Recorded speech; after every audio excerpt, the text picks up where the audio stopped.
Kur jūs dažniausiai atliekate savo sesijas ir kodėl? Sesijas atlieku energetinėse vietose. Energetinės vietos yra svarbu, nes tada mes gaunam motinos žemės palaikymą. Energetinių vietų yra labai skirtingų. Pavyzdžiui, jeigu šnekam apie Kauną, tai viena iš labai stiprių vietų yra Kauno Panemunės šilas. Tai tada darant meditaciją, kaip matė meditaciją, aš darau visada atsigulus, taip?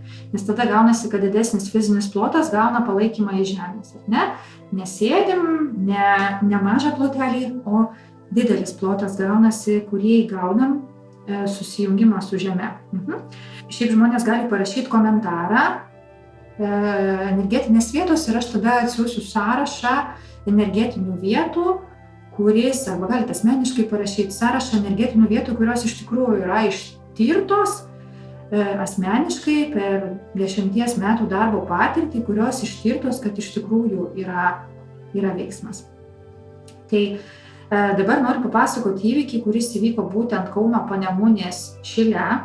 Darėm sesiją su kliente ir situacija buvo tokia, kad mes darom sesiją, kadangi pas mane yra labai atviras kanalas. Ką reiškia atviras kanalas? Tai yra, kad labai lengvai gaunu informaciją, čenelinimas su dvasių pasauliu, ar ne? Ir kai yra atviras kanalas ir tu įeini į mišką, aš kodėl pasakoju šitą video, jeigu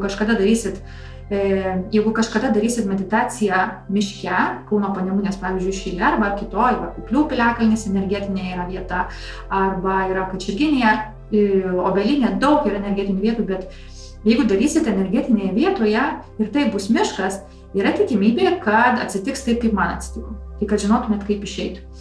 O atsitiko taip, kad mes su kliente darom sesiją ir klientė yra tikrai jautresnis žmogus, atsisuko ir sako, tu jauti, ir pareina. O ką reiškia pareina? Tai reiškia, kad kadangi mano kanalas labai atviras, aš vedu sesiją, į mane įėjo miško dvasia. Tai reiškia, kad tiesiog tuo metu jausmas, kad tuoj mirsi. Tai pirmiausia, kadangi, kaip sakau, aš turiu lagaminėlį ir aš nežinau, kas tam lagaminėlį. Tai visada yra atmintis ir jau kūnas fizinis daro iš to lagaminėlio imdamas. Tai ką darė fizinis kūnas? Fizinis kūnas pirmiausia kišo rankas į žemę.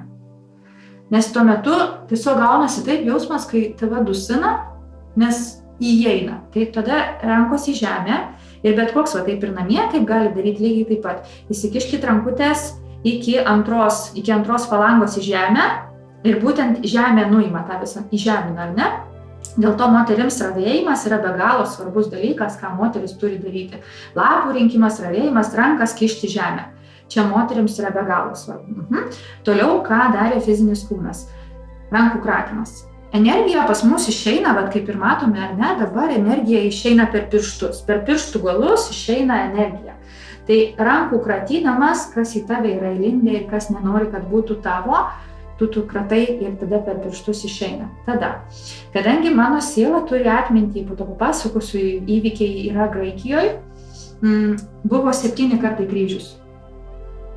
Kai matysit, jeigu būsit kažkada Graikijoje, įeinant į bažnyčią, jie daro 7 kartus kryžių ir po to bučiuoja šventojo paveikslą. Tai būtent 7 kartai kryžius ir paskutinis buvo griebiamas piritas. Ir būtent šitą seką darant pavyko išeiti iš to būtent miško dvasios įėjimo per itin atvirą kanalą.